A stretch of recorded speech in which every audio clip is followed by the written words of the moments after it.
Assalamualaikum warahmatullahi wabarakatuh. Kefalukum adik-adik semua. Semoga kabarnya sehat semua. Walaupun di masa pandemi ya, kita harus tetap sehat, tetap jaga stamina biar nggak kena virus COVID-19. Nah, pada video kali ini kakak akan membahas tentang sebuah pembahasan yang menarik, nggak bikin kalian bosen tentunya ya. Jadi sebelum kita masuk ke materi, yang pengen ngambil cemilan, yang pengen dengerinnya sambil minum teh, minum susu, boleh, silahkan, kakak kasih waktu. Dalam hitungan ketiga kita mulai pembahasannya. 1, 2, 3. Oke adik-adik, nah ini kita sudah masuk ke dalam materi ya. Sebenarnya kita mau membahas apa sih? Jadi pada video kali ini kita membahas tentang Al-Lughatul Arabiyyah. Apa itu Al-Lughatul Arabiyyah? Al-Lughatul Arabiyyah itu adalah pelajaran bahasa Arab ya. Jadi kita akan membahas pelajaran bahasa Arab. Nah, materinya apa? Materinya yaitu isim sifah, atau dalam bahasa Indonesianya kata sifat. Apa sih kata sifat ini? Nah, jadi di dalam bahasa Arab itu ada yang dinamakan isim sifah, artinya kata sifat. Pengertiannya sebagai berikut. Apa itu isim sifah?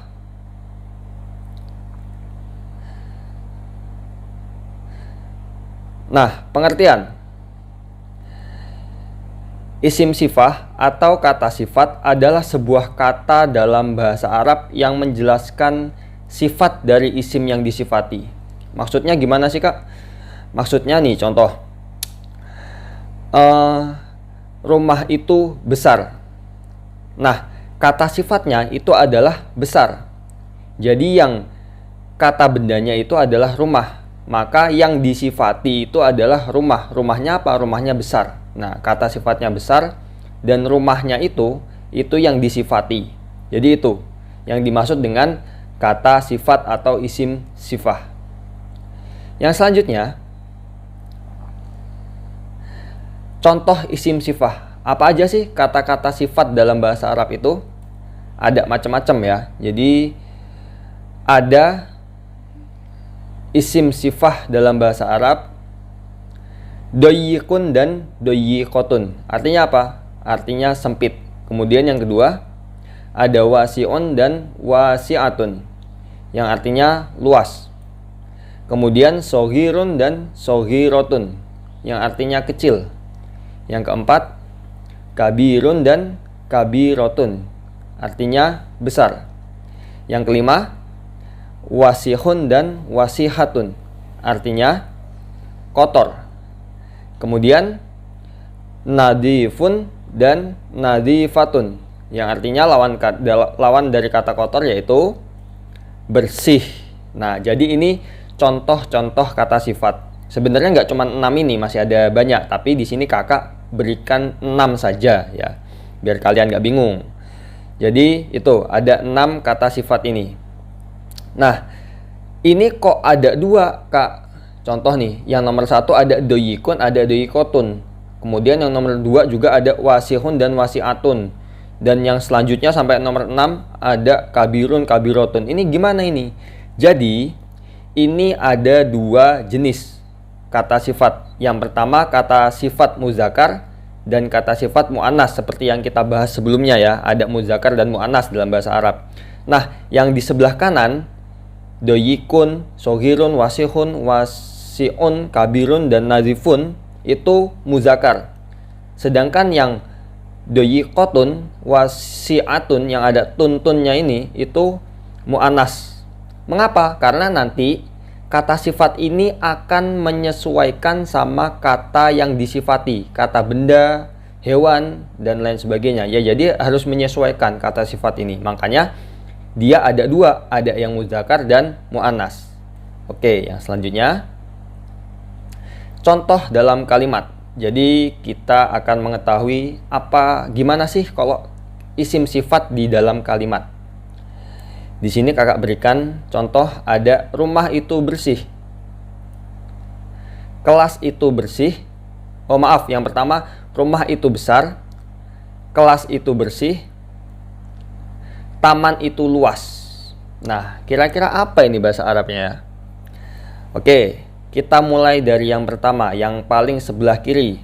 Rumah itu besar. Rumah, bahasa Arabnya rumah apa?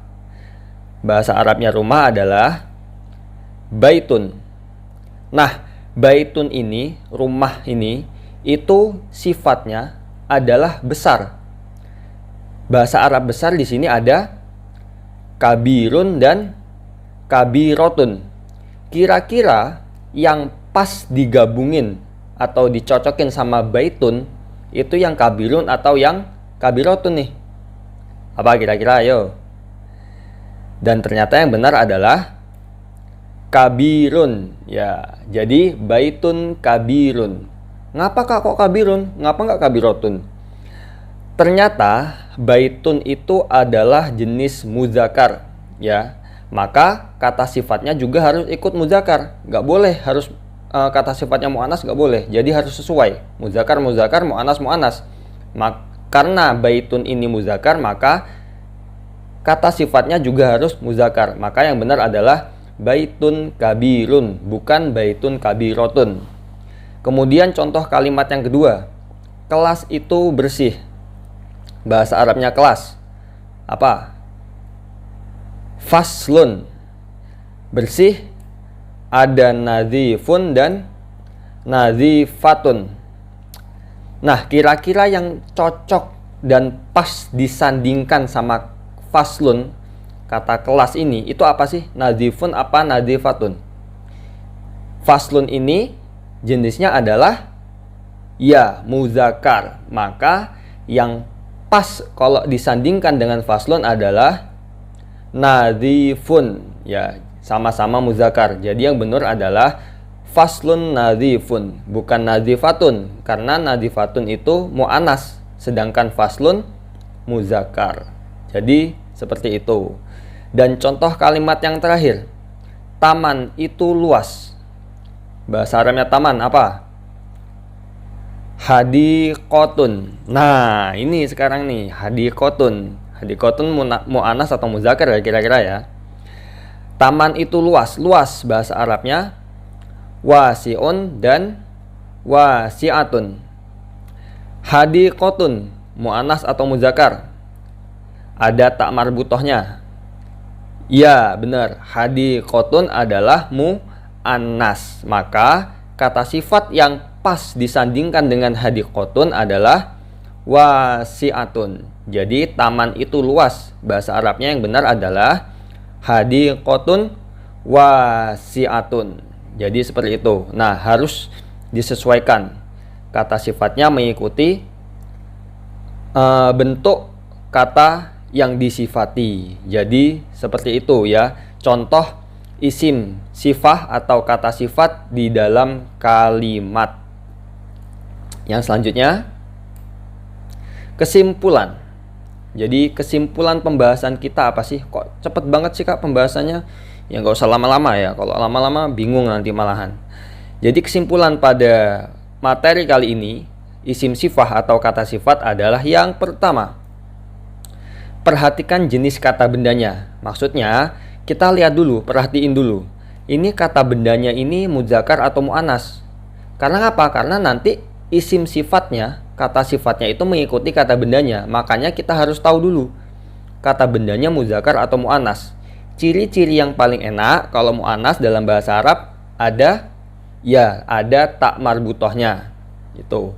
Ini yang pertama. Kemudian yang kedua, jenis kata sifat harus mengikuti kata yang disifatinya. Kayak yang kakak bilang tadi. Jadi kalau misalkan kata yang disifati atau kata benda, bisa hewan, itu mu'anas, maka kata sifatnya juga harus mu'anas. Kalau yang disifati muzakkar, maka kata sifatnya juga harus muzakkar. Nggak boleh berlawanan. Ya, dicatat, nggak boleh berlawanan. Nah, kesimpulan yang terakhir adalah perbanyak latihan supaya pintar ya. Ya karena kalau orang mau pintar tanpa usaha, tanpa latihan ya itu sama aja bohong. Jadi setelah ini adik-adik bisa cari soal lagi, cari kata benda lagi, kata sifatnya lagi, atau kata nama-nama hewan disandingkan dengan kata sifat bisa. Ya latihan terus, biar apa? Biar paham. Karena kalau cuma mengandalkan dari kakak itu terbatas. Kalian setelah mendapat materi ini harus sering-sering latihan ya, cari soal sendiri, kerjakan sendiri. Jadi itu kalau ada yang belum jelas nanti bisa ditanyakan ke kakak ya. Sebelum kakak tutup ada quote ya. Ciri khasnya adalah quote. Quote-nya siapa kali ini? Seth. Pada dasarnya setiap anak itu cerdas. Jika kamu menilai seekor ikan dari cara ia memanjat pohon, maka ikan tersebut akan merasa bodoh seumur hidupnya. Apa sih maksudnya anak-anak? Jadi, kalian itu punya potensi kelebihan masing-masing. Ustadz nggak memaksakan kalian harus pinter di bahasa Arab semua. Karena Ustadz tahu, pasti di antara kalian ada yang nggak suka bahasa Arab, ada yang sukanya MTK, fisika, IPA, dan lain-lain. Nah, kalian itu hebat di bidang kalian masing-masing. Jadi Ustadz gak menyalahkan kalian kalau seumpama kalian udah belajar bener-bener maksimal tapi tetap belum bisa di bahasa Arab. Gak apa-apa, yang penting kalian sudah maksimal. Terus tekuni apa yang kalian suka selagi itu positif. Ya positif loh ya, kalau negatif gak boleh. Nah ini pesan dari seorang ilmuwan siapa? Albert Einstein. Jadi cukup sekian pembahasan kita kali ini. Ingat, ini masa-masa pandemi, tetap jaga protokol kesehatan. Pakai masker, jaga jarak, mencuci tangan, makan makanan yang sehat. Bukan yang enak ya, yang sehat. Dan tetap berdoa corona segera berlalu. Oke, demikian apa yang bisa kakak sampaikan. Kalau ada yang kurang itu dari kakak, kurang lebihnya kakak mohon maaf. Wassalamualaikum warahmatullahi wabarakatuh.